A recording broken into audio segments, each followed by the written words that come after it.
And he says parlor of kittens. No. Kittings. He says powder of Keatings.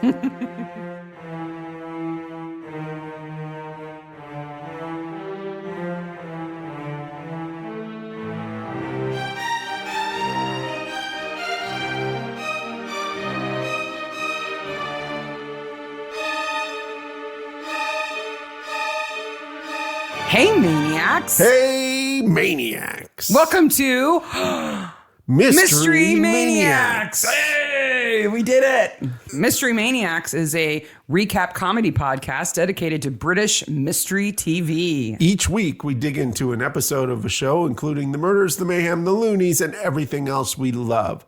This week, we're covering Agatha Christie's Poirot, Season 1, Episode 1, The Adventure of the Clapham Cook. A good cook is a good cook. Indeed. I'm Mark. I'm Sarah.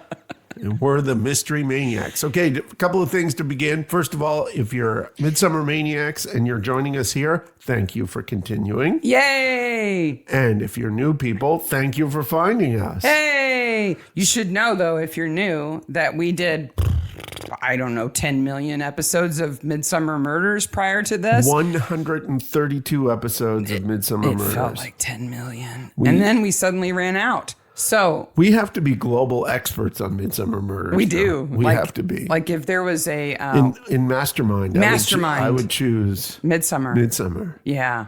I think you'd win. I think I might. Yeah. Certainly. Anyhow. This is a spoiler podcast. We're going to ruin everything. From this show from a million years ago. I had no idea that this show was first shown on the 8th of January, 1989. It's because it's timeless, because it's set in the 30s. So there's nothing to give it away and date it. And David Suchet really didn't age. No. What were you doing in 1989 in January? I would have been in 8th grade. I was in my freshman year of college. See, I started high school in the fall of 1989. Yeah. So, in January, I would have been in 8th grade. And now you know that I'm older than Sarah. And now you know that I'm ancient and you're ancient plus. Absolutely.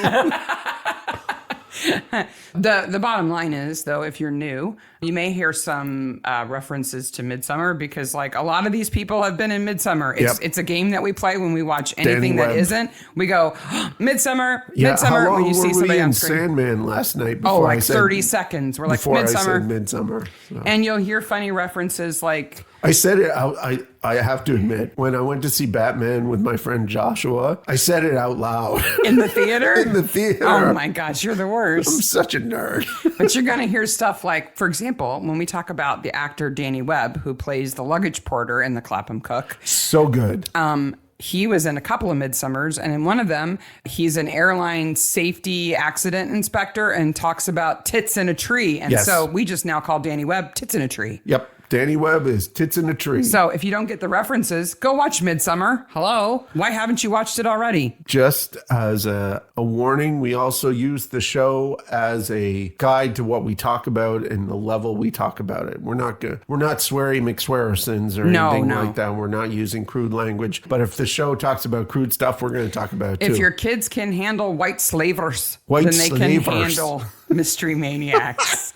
But we will spoil it. Yeah, so we will talk about, who the killer is and give it all away. So if you haven't seen The Adventure of the Clapham Cook, first, where have you been since 1989? And second, pause, go watch it, come back. If you watch Poirot and haven't watched Midsummer, go watch Midsummer too. There's 132 episodes. It's all good stuff. Yeah. This is Agatha Christie's Poirot, but we're just going to call it Poirot from now on instead of blah, blah, blah, blah, blah, yes. blah. And before we go too far, just a little disclaimer. There are people in the world who are Agatha Christie experts. Yep. They know a lot. Now, I've been reading and watching Agatha Christie my whole life. I love everything that she wrote, and I love almost every screen adaptation. I won't say that I've liked them all, but most of them. Yep. But there are people out there who know more than us. And so if there's something that we don't mention that you think we should, and you're one of those experts, drop us a line. Tell us. We'll do a quick interview. Yep. We'll include you in the show. Absolutely. It's all cool. I have great respect for people who are experts. Yep. In August, we're covering 3 Poirot episodes. We're covering just from season 1. Clapham Cook from season 1, Triangle at Rhodes, and Problem at Sea. Yes. So we're just going to dip into strange doll. Yes. We're just going to dip into season 1. Yep. Here, and we'll come back to Poirot at a later date. Yes, absolutely. Dip into season 2. Yes. So this is 1989 to 2013. How many episodes do you think there are of Poirot? 40. There are 70 Poirots. Yeah. Absolutely. It was broadcast on the 8th of January, 1989, as mentioned, directed by Edward Bennett and written by Clive Exton. Clive Exton made quite the movie. It's a movie called The House in Nightmare Park. That sounds awesome. Yeah, it's not what you think it is. It's a goofy, kind of spoofy movie, but the trailer is nuts. I have a little confession to make here. I think there's something people need to understand about us. Yes. That even people who listen to Midsummer Maniacs don't know. And that both of us have trouble shutting our brains off at night. Yes. And so we often put something on the laptop and just let it play and fall asleep. And it has to be something that we have seen a lot, that we're very familiar with, so that it doesn't like make you want to stay awake to watch it. Yes. Time Team is fantastic for this. Yeah, because we've seen every episode of Time Team. Yep. So it's enough to kind of engage your brain enough so that you can drift off but not keep your attention. And for months at a time, we did this with Poirot, too, all 70 episodes. Yep. And every time we go back to Poirot for that purpose, we always start at the beginning with the Clapham Cook. Yep. So subliminally, I have watched this show 20 times. Maybe 20 times. I also listened to the book recently on my trip to Canada. By the way, I'm Canadian. My wife is American. We live in Bloomington, Indiana. If you're new, now you know. But I feel like there are certain segments of this episode that I know by heart unconsciously. You say that, but then when I started watching the episode, I'm like, wait a minute, they give away the killer right at the very beginning. Yeah, but you don't know why he's doing it. No, but I hadn't realized that before. We're going to make fun of this because we love it. Yes. So if you're listening because you're a serious Agatha Christie scholarly type, you might not like the fact that we make fun of it. Just lighten up. It'll be fine. Poirot's fun. We love David Suchet. He is fantastic. Now, you know he got this part because the Agatha Christie estate, the family, they asked him to. Yep. You know, like they thought he is the one. And that opening shot. So the episode begins with the killer putting away some stuff, right? And the case. He's tying the trunk. Yeah. And it was corded. We could make mistakes that it's his things, but then they're kind of... You don't know what he's doing, but he's clearly like, he's sweaty and he's kind of hurried and he's obviously doing something nefarious involving that trunk. We have this opening shot of Poirot from feet up that's really good. Well, you have to know that he's the full package, right? Anybody who's ever read any Poirot stories, you know how she describes him. She always talks about his patent leather shoes. She always talks about his mustache. She always talks about the fact that his head is shaped like an egg. Yep. You know, like there are things about him that if you were watching this for the first time and you were an Agatha Christie fan, you're like, I'm not sure if I'm going to like this. And then you see David Suchet and you go, oh, yeah. They got it. They got it right. Absolutely. You know. So he's got spats on. Do you know about spats? So spats are like pieces of cloth you wear over your shoes. Yeah. And the bottom of your pants. Yeah. Do you know why? To keep them clean, I would assume. Spats is short for spatterdash. Spatterdash. Mm-hmm. They're to keep your shoes clean. Okay. They're to protect and your socks. They're like to protect the top of your shoe and your sock from things that would fly into that gap. Like mud or water. Or right. Yeah. But and that's like the civilian version of them. Yeah. But they're most often used now by people who work in foundries. Oh. Because the place where your boot laces up is the most vulnerable part of your boot. Oh, okay. And if molten metal dripped on your foot and it got on that part, it would burn through and onto your foot. That's not good. So they wear spats that are like impervious. They're like 5 layers of canvas with like probably asbestos in the middle or something. And they also wore them in the military for the same reason. Because if like incendiaries dropped and, you know, it would get on your shoe and it closes the gap between your pant leg and your shoe. So. It's not just for fancy pants. But it does make you look pretty fancy. It does. His are definitely for fancy. Super fancy. And we're introduced to Hastings, Colonel Hastings. Now, in the books, in the short stories at least, the couple that I've read, he is totally the stand-in for the reader, right? Yeah. He's the narrator of most of them. Yeah. And is he colonel or captain? It's Captain Hastings. Oh my gosh, we're going to get emails. He's Captain Hastings. Captain Hastings. And he's reading through the paper, talking about all these cases. I want to know what happened to Edna Field. Newspapers of this era and earlier just blow my mind. It's like 8 pica type. Yep. There's no white space on the page. They're bigger than they are now. Like the individual pages are bigger. And it is 8 pica type, top to bottom. Every page is jam-packed. But there are 2 ads. How did anybody read the paper? Like with their little Pierce Nez, apparently. No, I mean, it would have taken all day. It would, and there were 2 editions usually. And personal ads, person-to-person ads were very popular. Yes. For all kinds of reasons. And they end up... That's what Miss Lemon uses. Right. They place an ad. But there were like whole pages that were just person-to-person messages. Yep. In the newspaper. Never mind all the rest of it.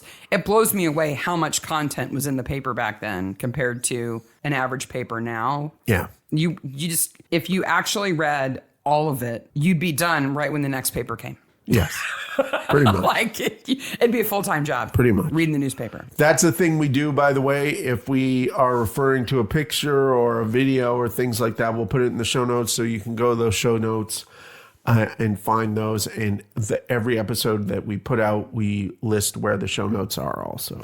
The other thing we need to note about the newspaper is that's how we get the date. So we find out that it's November 1935. Yes. And that's important because if you only kind of look at the setting for clues, you might think it was the 20s because a lot of architecture didn't really change. Well, it's so in the intercession years between the 2 wars. Everything is so Art Deco in this except for the little cottage. Yeah. Like the bank manager's house is Art Deco. Yeah. I would say even the bridge they go over is a bit Art Deco. Yeah. Right, all the cars, and so you could. It would be understandable if you thought it was the late 20s, but it's 1935, and if you know anything about Poirot and Hastings at all, you know that the wars are important. Yep. The fact that these stories happen in the intercession years between World War I and World War II, interregulum, that's an important piece of context, I think, that we just have to keep in mind. It just kind of so Poirot was an immigrant from the First World War when the Germans. He was a refugee. Yeah, when the Germans invaded Belgium. I'm not French. I'm a Belgian chap. And Captain Hastings is captain because he was in the war, and that's his rank. Heard in the Somme, right?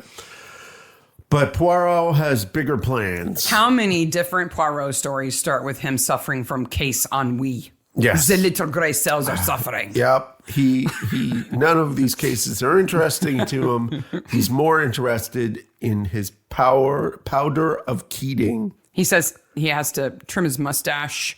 Yep. He has to clean a grease spot off of one of his suits. And these things are more interesting than the cases that Hastings reading. And he includes getting his winter coat out. Yes. And he says parlor of kittens. No. Kittings. He says powder of Keatings. The subtitle says parlor of kittens. Yeah, the subtitles are kind of bad on this episode. I have in front of me an ad for Keating's Power from roughly the same time, and it is brilliant. A fact, Keating's powder kills every bug, flea, moth, fly, beetle, etc., providing only Keating's is brought into the proper contact with it, contains no poison and is harmless to everything but household insects and vermin. So it's mothballs. Yeah, basically. So his coat has been stored all summer, and now it's November. He needs to get it out. Yeah, he needs to get it out. And probably remove the powder of Keating's. Probably, yes. He talks about pomade. Do you know pomade's not a brand name? I thought it was a brand name. Oh, no, it's not. No, it's a thing. It's a noun. Yes. Not a brand. But then Miss Lemon appears. Yes, she has a client, a woman. Miss Lemon, played by Pauline Moran. Oh, she's fabulous. Fantastic. She doesn't have her full spit curls yet. No, she'll get there. Which she has later, the little curls that are like stuck to the side of her face. Yep. I knew that Pauline Moran kind of left acting to go do astrology stuff. She's kind of hippy dippy. Yeah, okay. That's okay. That's cool. That's okay. But like her second career was as an astrologist. Yeah. But I didn't know that that's actually her third career. Oh. And her first career was as a bass player in a rock band. Bass player in a rock band. She is so cool. The band is called She Trinity. She Trinity. And has 4 members. That makes sense. 4 ladies. Not really. She Trinity. And you sent me a picture of them. She's the best looking one of the bunch. Yeah, I'll put that in the show. And looks really gothy for the time. They all look really gothy. I'll put it in the show notes too. Yeah. The She Trilogy. Is there a Wikipedia page for them? Oh, yes. Okay. And you can even watch them play on YouTube. I'll put a link to all those things. Their biggest hit song, He Fought the Law. He Fought the Law. They're bad girls. Yeah. And she says that Mrs. Todd is there. Mrs. Todd, who is fantastic. I'm going to repeat myself, but everyone in this episode is fantastic. Yes. But she has that straw hat with the flowers on it. And she just comes into Poirot's house and says, I thought you were eating scenery. I'm going to eat all the scenery. Yeah. And totally guilts him. Well, and so Mrs. Todd is of a certain class of woman, right? Yeah. She is an aspiring middle-class woman. So her husband has a professional job. They are not wealthy. They have 2 servants. But they're well off. Yep. But it's earned money. It's not aristocratic money or anything. Nope. But she is clearly socially reaching. Yes. As high as she can stretch her arm. And she lives in Clapham. And she is used to telling people what they're going to do. Yes. And she comes in and she says, here's what I need you to do for me. Yep. Not, I have a case and I wondered if you could help. No. You know, she doesn't know his reputation. This is service entrance here. Yeah. She even accuses him of maybe paying for the mentions he gets in the newspaper. Oof. But then I think she realizes... David Suchet does so many great winces in this episode. She realizes maybe that was a misstep. Yep. And apologizes. Yes. But she doesn't say, oh, I'm so sorry if I offended you. I didn't mean to. She goes, no offense, I'm sure. No. And then like, just you're goes not on. allowed to be offended by what I just said. I really don't care if you are or not. We're moving on to the next I want thing. you to find my cook. Yes. And he says, no, I don't do that. And she guilts him. She says, oh, you're too high and mighty to find my cook. Well, then class-wise, she slips down just a little bit. Yep. And goes back to who she really is. Yep. And I think it resonates with him because then she's being sincere. It is hard to find a good cook. She's really sad that she's lost her cook. Yeah. It's really hard to find a good cook, and hers has disappeared. But no, she has no concern at all for the actual woman. No. It's the cook that's gone, not Eliza Dunn. Yep. And this is a reoccurring theme in this episode, but Poirot is surrounded by people who are not as intelligent as he is. Not even close. And he tells them that they are so intelligent. Yes, he flatters them to get what he needs from them. He absolutely does. They get in the car and go to Clapham. So we're on the first day, right? Yep. This is the same day. Yep. In one day, she comes, they go back to Clapham with her in a car, they talk to her and the maid, they go away for an hour, they come back and talk to her husband. And the lodger. And then they go away. And then he gets the mail the next day. All in one day. Yes. That happens. So they go to 88 Prince Albert Road, which is not in Clapham, by the way. It's not even a detached house. It's a row house. There isn't an 88 Prince Albert Road in Clapham. It's in London. Mm. It's right across from Regent's Park. Oh. There's a fence before the house. Yeah, that's a different kind of house. Yeah. This is a row house where if you were a proud housewife... They're probably $5 to $8 million flats. At least. At that. Yeah. If you're a proud housewife like she is, though, you do whatever you can to distinguish your door from all the other doors. Yes. But they do face onto the common, so that would be a nice address to have. They do. A thing I'm going to hit on here is when they go across the bridge. It's Albert's Bridge, right? It was made in 1873. It's a Victorian bridge. It's a beautiful piece of architecture. Yeah. The background of all of this is full of people. The investment that they made in cars of the period. People in the right extras clothes, who were dressed correctly. Everything, yeah. And just for throwaway stuff where like Hastings is like, oh, there's the common. And we have a 3-second shot of people on the common, all in period dress. Like a dozen people. Yeah. Just doing stuff. There are so many. This scene and the bank scene, you're like, wow, there are a lot of people being paid to move just around. Bustle around and say watermelon. Yep.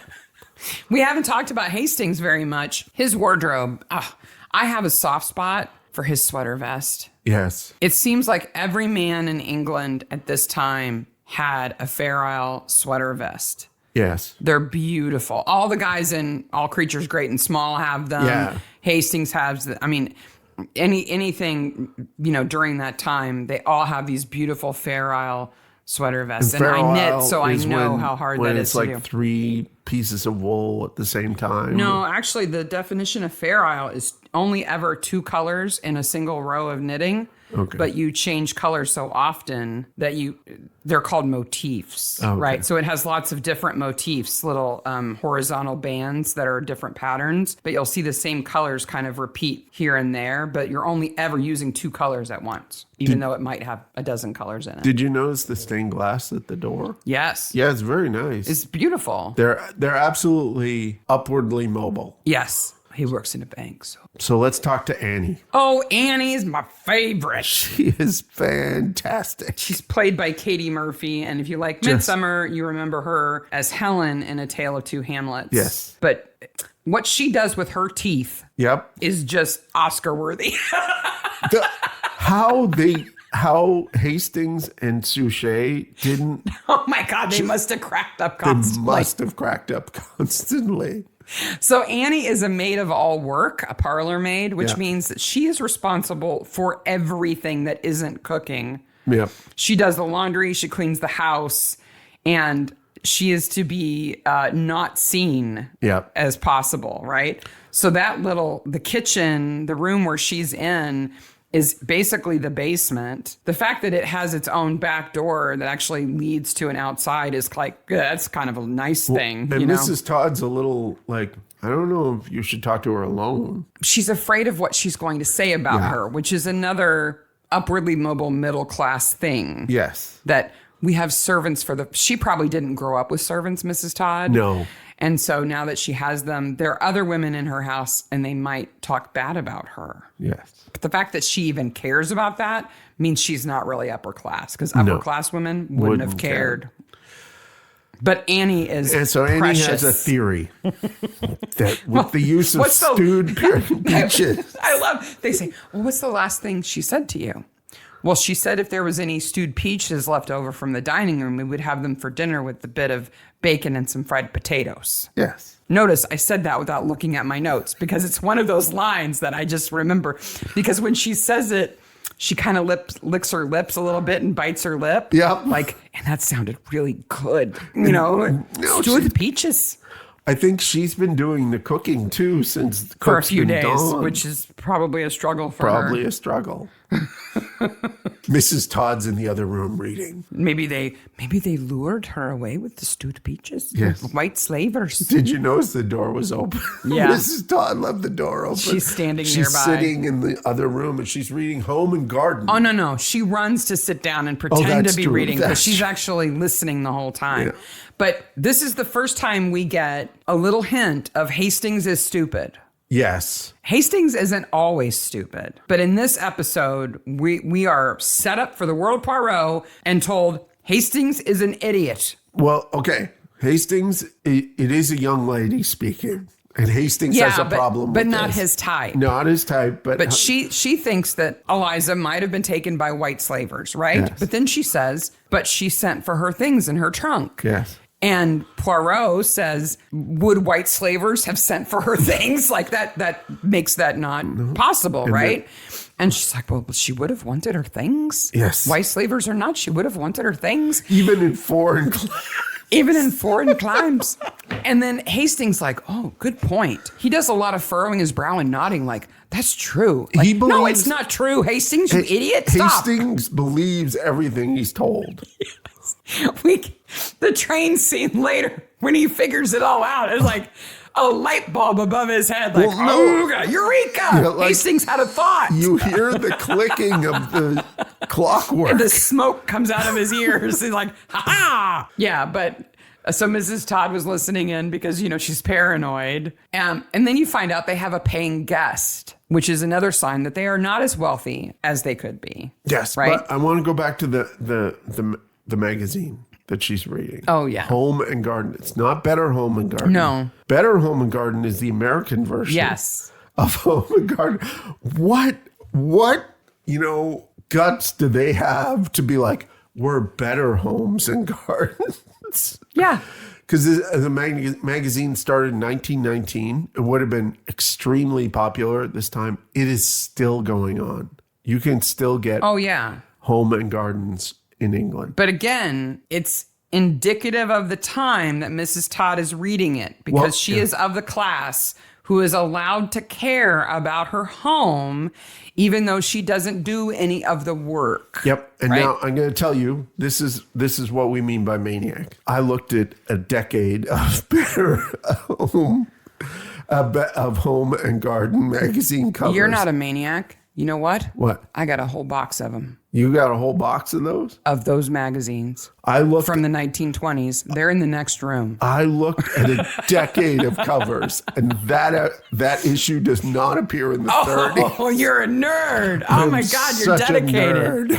You're so hardcore. If you know what issue of Home and Garden that is, please let me know. Home and Garden in that era is just jam-packed full of interregulum, rebuilding, reestablishing home. And the woman on the cover is actually working in her kitchen. Yes. It's a time of transition. Yes, absolutely. Yep. And it would have had recipes in it that the wife of the house may have made or given those recipes to her cook. Yes. It would have worked for both. Yeah. But it also would have had some fashion stuff in it. Yep.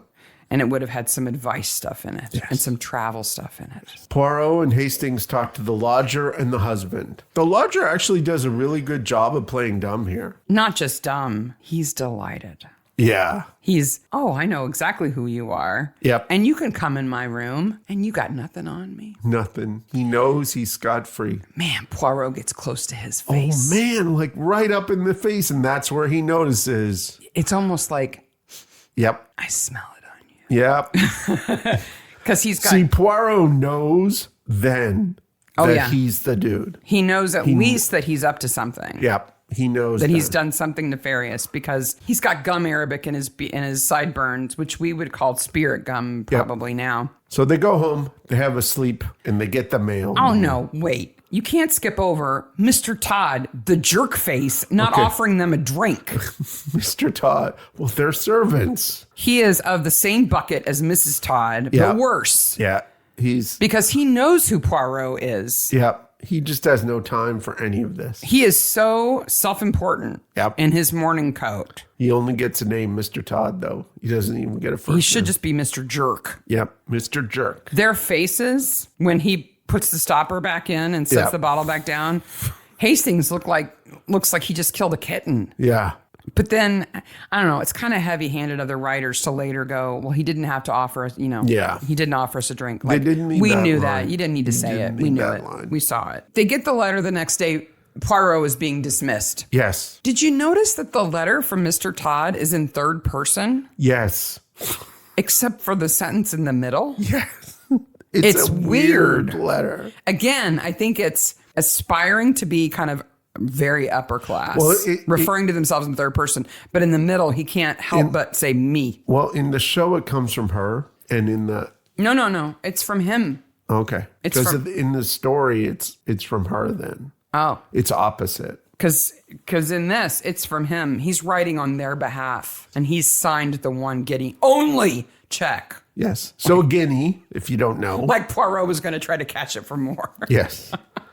is £1.05. Oh, pre-decimal money in England is just wackadoodle. I don't know how they ever figured out, by the way, what something costs. We did 20 minutes on the changeover between old and new money on the Midsummer Maniacs Never podcast. mind, they had more than one word for a denomination.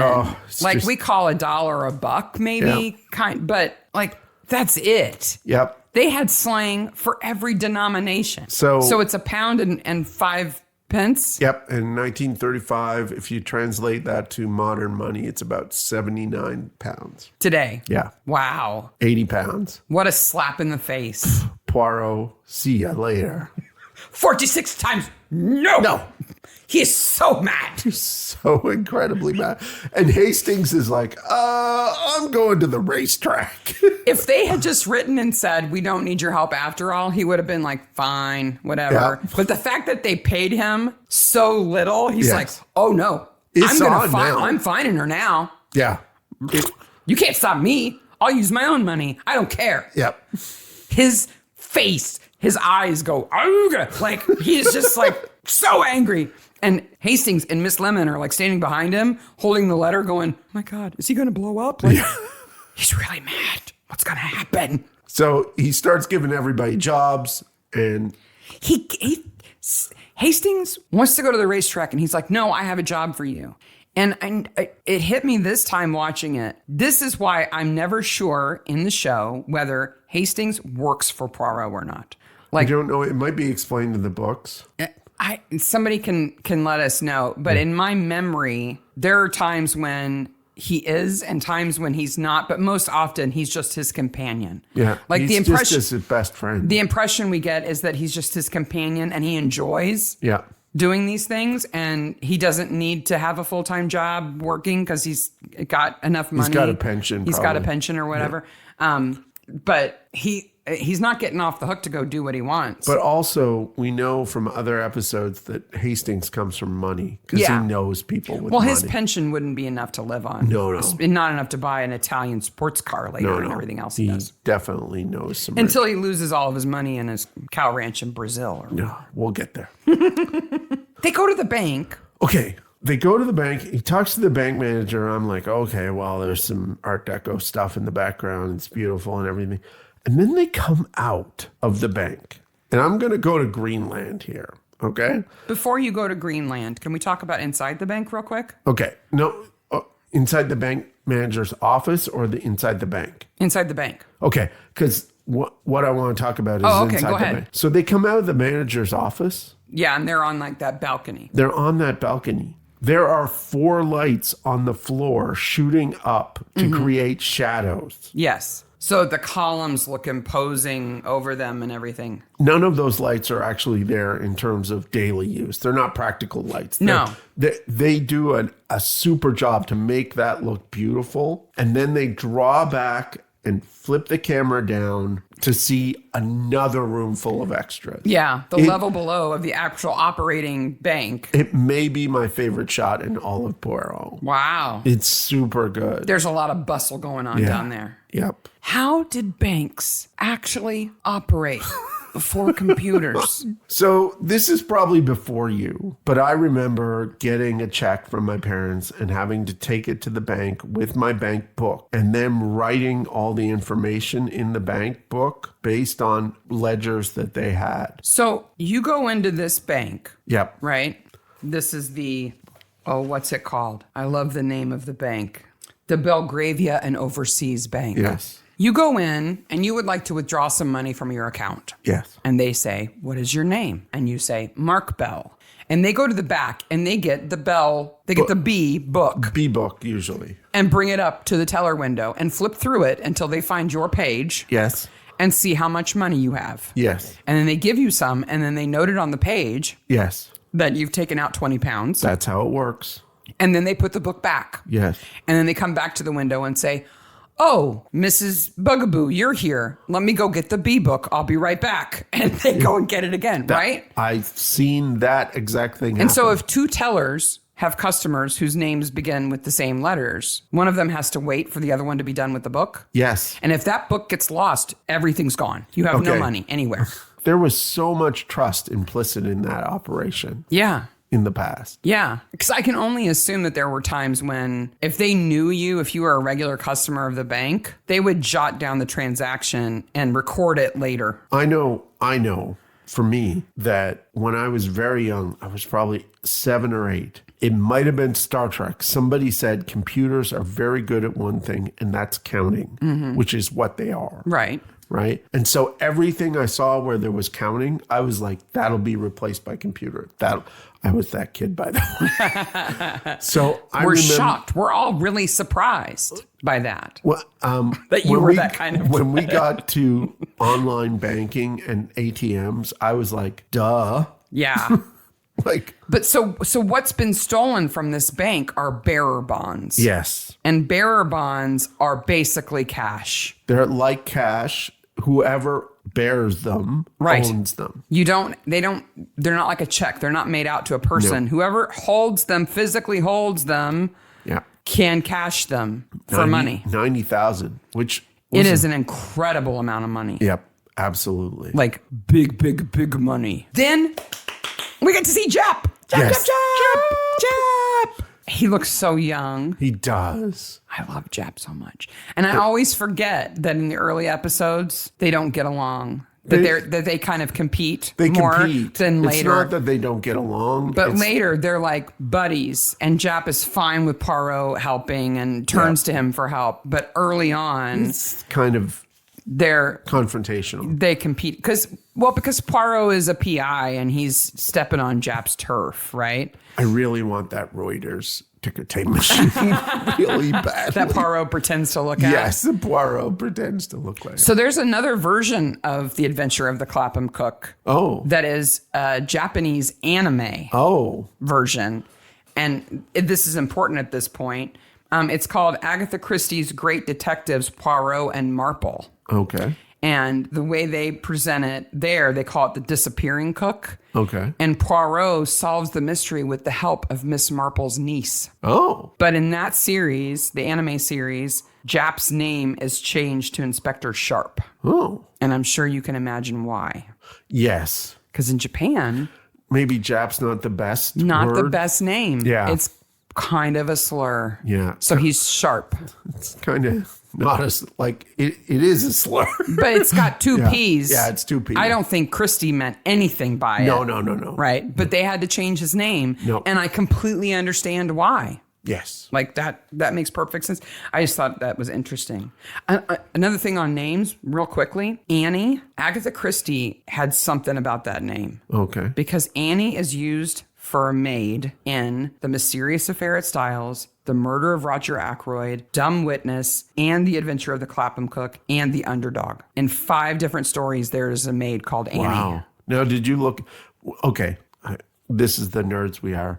We have a Agatha Christie like encyclopedia that lists every character. No. I'm a bad person. I found this incredible fact in a thesis called Making the Sausage. Okay. The naming of characters in Agatha Christie's novels and short stories. Oh. And I should have noted the name of the author. I'll put it in the show notes. If it tells you anything, it was a PDF scan of a typewritten thesis. Wow. But I just found that really interesting. Yeah, like now I kind of want to look to see if she ever had a maid named Annie, and maybe that's why. Maybe. Like she just was like paying homage to a maid or something. But yeah, lots of Annies are maids in Agatha Christie. Okay. Poirot's got a letter.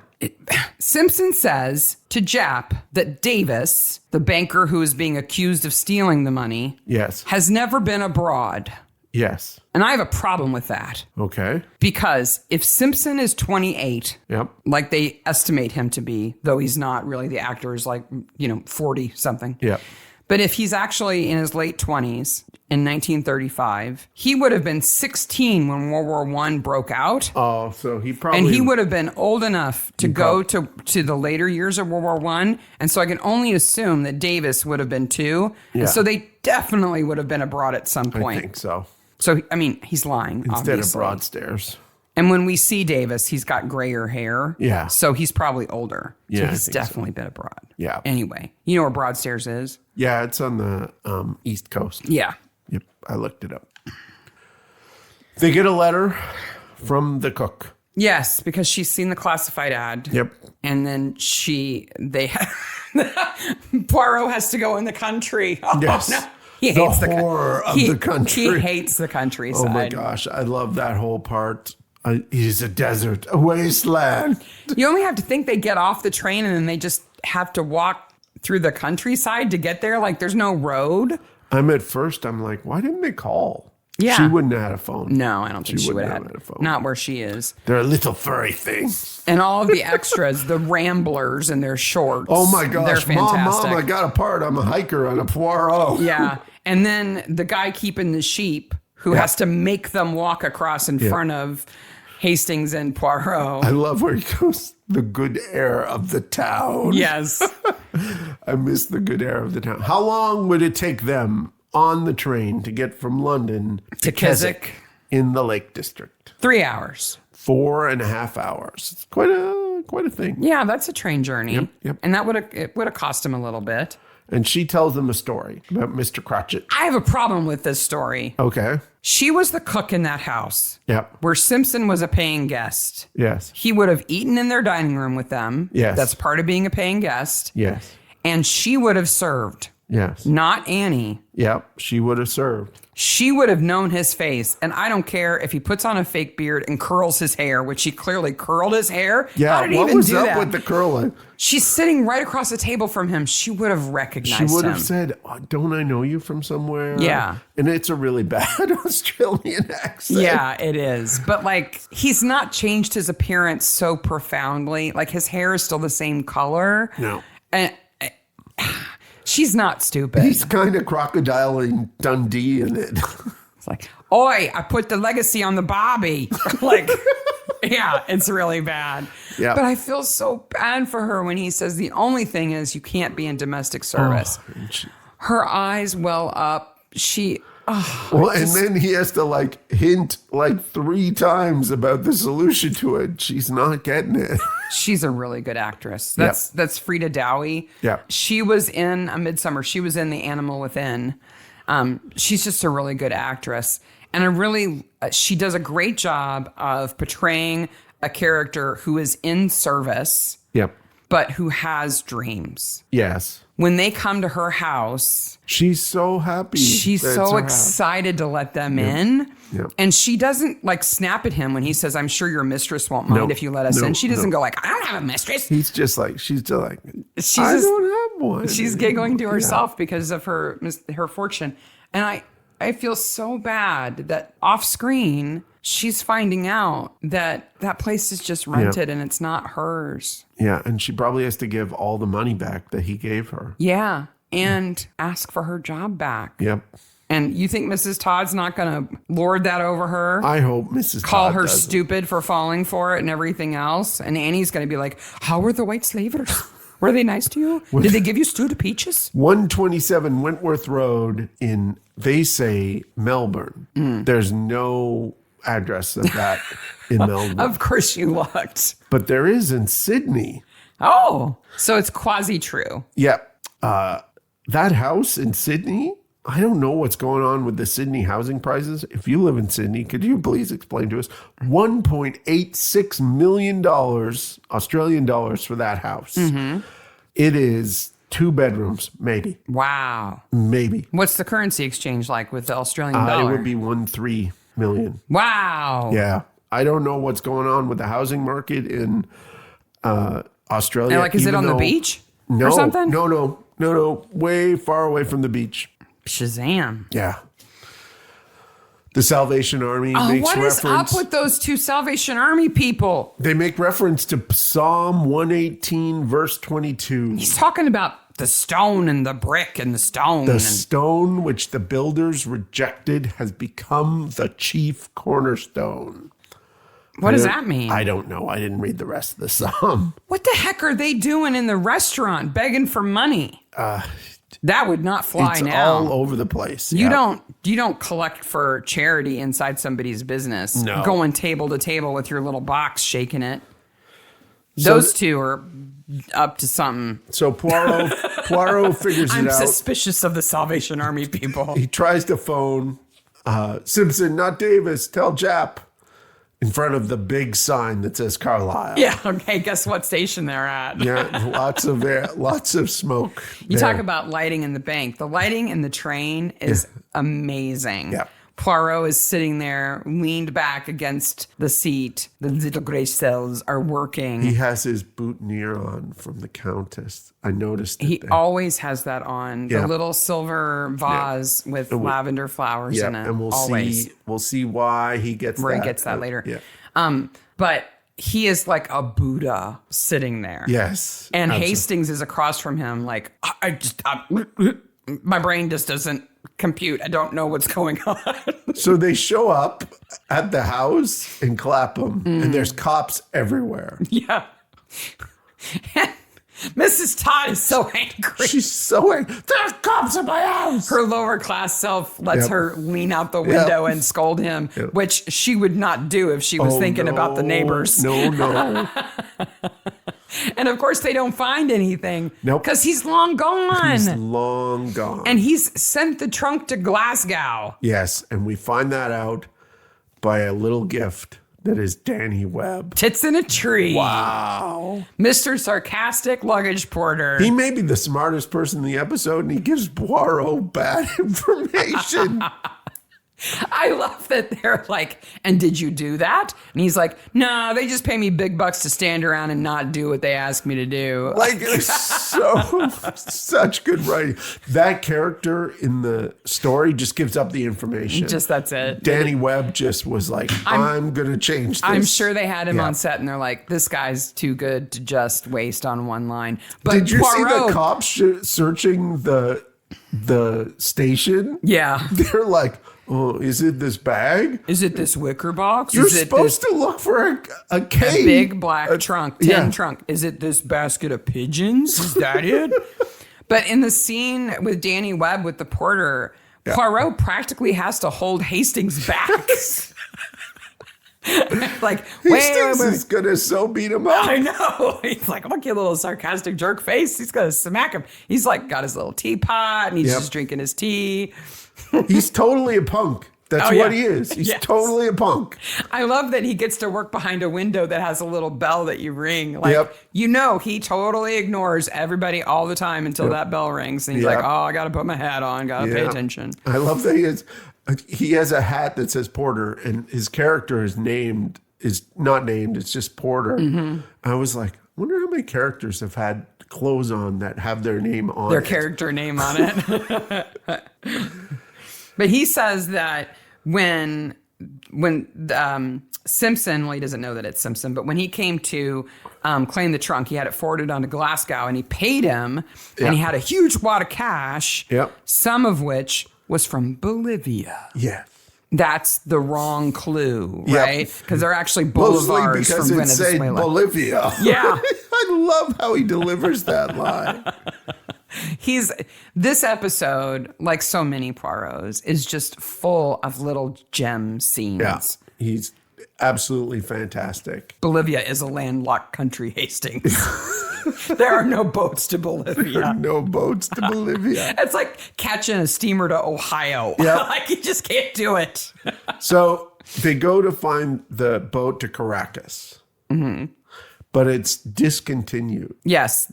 The service to Portugal, Madeira, and Buenos Aires, which I think is weird because Portugal is a country. Yeah. And Madeira and Buenos Aires are cities. Yes.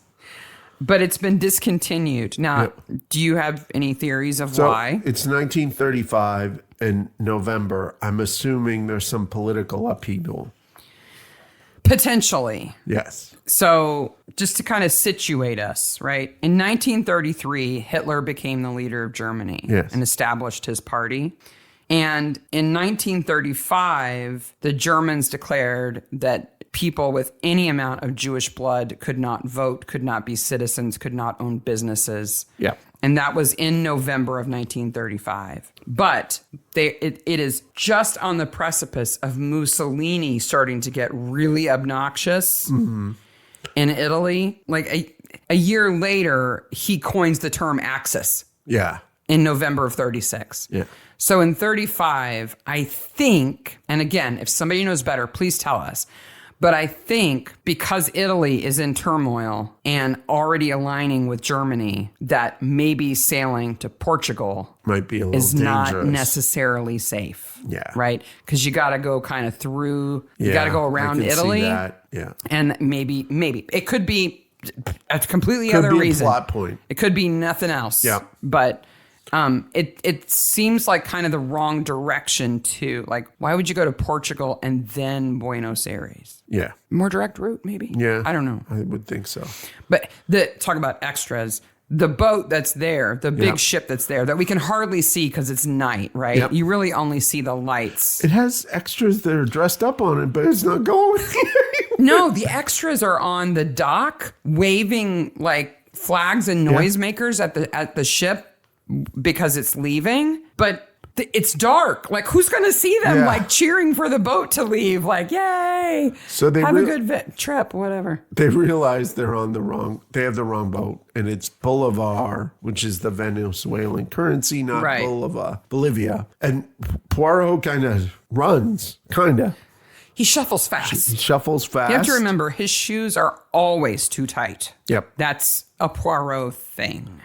And he sees Simpson, he yells at him, and Jap does a fantastic thing of, stop that man. Why do the sailors stop him? They don't know who Jap is. They don't know who Jap is. But he's not like, I'm a policeman, stop that man. But I guess Jap's just internationally known. That's British murder mystery TV. Stop or I'll say stop again. Yes. Poirot frames the check. Yes. Which is just perfect Poirot thing to do. What I'm going to say to wrap this up is this is a perfect introduction to all the main players without saying, this is Miss Lemon. She's this person. This is Hastings. It's not heavy-handed at all. It's so well written. And it's not the first Poirot story. No. In the order that Christie wrote them. So it's not like it just happens to be there in the story. No, when you read the short story, you're job. Expected to know who Poirot is. Oh my God. The short stories are like a blast in the face. Yeah. It's like plot, end. Like if you don't know who somebody is, too bad. And a lot of times, like Triangle of Rhodes, there's a lot of dramatizing that goes on in that story. When it's actually like Poirot figures it out and says everything at the end without like seeing it. Like he's not anywhere near them. Yeah. Like the screenplays are written very well to show us a lot that. Well, it's different. It's TV is different in than the short writing. Story. We know because we're in somebody's head, or there's other little clues that are given. But the screenplays are very helpful to us. We get to. As in some of the writing, we get to kind of be the dummy like Hastings and sort of get the clues and put them together. Agatha Christie was a strong believer in the rules. Yep, absolutely. That the reader or the viewer has to have all the information that the detective has. We have to have an equal chance of solving it as he does or she does. And they stayed true to that in the screenplays for these episodes. They did a really good job of maintaining that. Absolutely. I love his little egg-shaped head. Oh, I just want to pinch his little cheeks. So fantastic. When I see David Suchet playing Poirot, I just want to give him a hug and go, you're one of my favorite people. Yes, absolutely. Once we've finished an episode, one of the things we do, we talk about a couple of things. If there's more than one body, we do favorite corpse. Favorite corpse. Best corpse. But we only have one corpse here, and he does a pretty good job of being a dead body. Wow, Davis is bendy. Yeah, he's the guy who plays Davis. He fits in that trunk. He fits in that trunk. I'm impressed. No breathing, no eye twitch, no nothing. We watch this pretty quick. We don't get to see him for very long, but he does fit in the trunk, and it doesn't look comfortable. So I'll give him best corpse, no problem. Yeah, but he earned it. Other episodes where there are multiple corpses, we will be dissecting them. Yes. Their performances. And the other thing we always do is after the credits. What happens after the crime is solved? Yes. So do you think Eliza's going to go back and work for the Todds? I think she's going to try to, but Mrs. Todd's going to make her life crappy. Maybe, or maybe not. Maybe. Maybe she'll actually have a little bit of sympathy. Annie will certainly be happy to see her if she does. Lodger. I think Mrs. Todd's going to be a little bit more picky about the new one. Yes. I think the porter's probably going to go out on Friday night and have a pint with his friends. You think? Yeah, I think so. He may try to talk up the barmaid also. And probably claim that he gave Poirot the information he needed to solve that crime. I helped solve that crime. I told him who did it. Yep. Yeah. They were there, and I solved it for them. Yeah. I'm sure that's going to be the version that he tells. Yes, absolutely. One of the other things we do is these actors are busy people. Oh, yeah. Well, there's only 12 actors in the UK, so they're all in everything all the time. They're in lots of different things, and we have a segment of the show in which we talk about horrible movies that they've been in and see if I have seen them, because I've seen... Yeah, I was going to say, you're missing the big point here in that Mark is a connoisseur of horrible movies. I've seen many, many horrible Be movies. grateful you do not share a Netflix queue with this man, because you will get recommendations for things like Robo-Geisha. Yes. So, or some worse than Hammer horror movie, because he will mess up your queue by watching horrible movies. And because he's seen so many and has a very good memory for them, if there is a horrible movie in the history of an actor who is in the episode of whatever we're talking about, I quiz him to see if he recognizes it. Are you ready for this week's horrible movie? For this week's horrible movie. Okay. This is a 1996 movie. Okay. Now, the whole game here is that he's going to try to name the movie I'm describing. Okay, 96. Okay. David Suchet is in this. Okay. David Suchet is in it. Okay. Here's the summary. Okay. When terrorists seize control of an airliner, that never happened in a movie. Oh my gosh, I've seen this in movie. the 90s. Yep. An intelligence analyst accompanies a commando unit for a mid-air boarding operation. Okay, so this is not... There are so many movies about terrorists on planes in the 80s and 90s. This is not the Harrison Ford Get Off My Plane movie, because the bad guy in that movie is not David Suchet. I've seen this movie. Would you like a hint? Yes. It stars Kurt Russell. Is Impact in the name? No. And Steven Seagal. Oh, wow. And David Suchet is the lead terrorist. Wow. Steven Seagal, who showed up in Russia this week. I don't know. I don't know the name of it. I've seen it, but I don't know the name of it. It's called Executive Decision. Executive Decision. 1996. Wow. And I will say that this movie on IMDb has a title for something that has more of something than any other movie I could find. Okay. You know that Goofs page? Yeah. It has more goofs than anything I have ever seen. Wow. So these are mistakes the filmmakers made. Mistakes in geography, characters, continuity, crew or equipment visible, factual errors, plot holes, revealing mistakes, and anachronisms. Wow. There are subcategories for the goofs. Do you want to guess how many there are? I counted them. 37. 86. Wow. David Suchet got that check and cashed it. Remember, he was also in Harry and the Hendersons. Yeah, he was in Harry and the Hendersons. I know that. Which was in 87. Yes. It was 2 years before this. Yeah. So he plays that French mercenary trying to kill Bigfoot in 87, and then 2 years later, he's Poirot. Yeah. Wow. And this movie is after he's already been playing Poirot, because this is 96. Wow. I don't recommend it. No. Executive Decision. Executive Decision. Yeah, there you I go. definitely have saw that. I don't think I saw it in the theater. I think we rented it. That's 1 point for me, by the way. That is. If we're starting the scorebook over again for Mystery Maniacs, it's 1 for me. Thank you very much for listening. This has been Mystery Maniacs, episode 1. We hope you like it. And if you have any suggestions or whatever, just drop us a line. We love hearing from you. You can find us on Facebook, Twitter, and Instagram. On Twitter, we're Mystery_Maniacs. On Facebook, we have our own Facebook page. Instagram, we're Mystery Maniacs Podcast, and we have emails and domains and all that good stuff. It's all in the show notes if you want to get a hold of us. Next episode is 134 of ours, which is Triangle at Rhodes, Season 1, Episode 6. It will be released the 22nd of August. Poirot has a lovely sidekick in this episode who wears red leather gloves. They're beautiful. I love her. But he lost a sidekick from the story. Yeah. In the story, there's 2 sidekicks. Right. And we'll talk about that next time. Yep.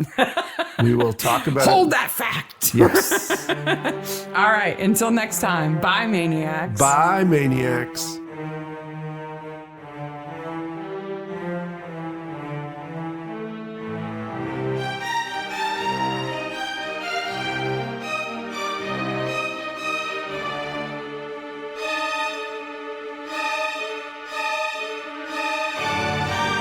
Now you can't use that. Okay. Beep, bleep, bleep.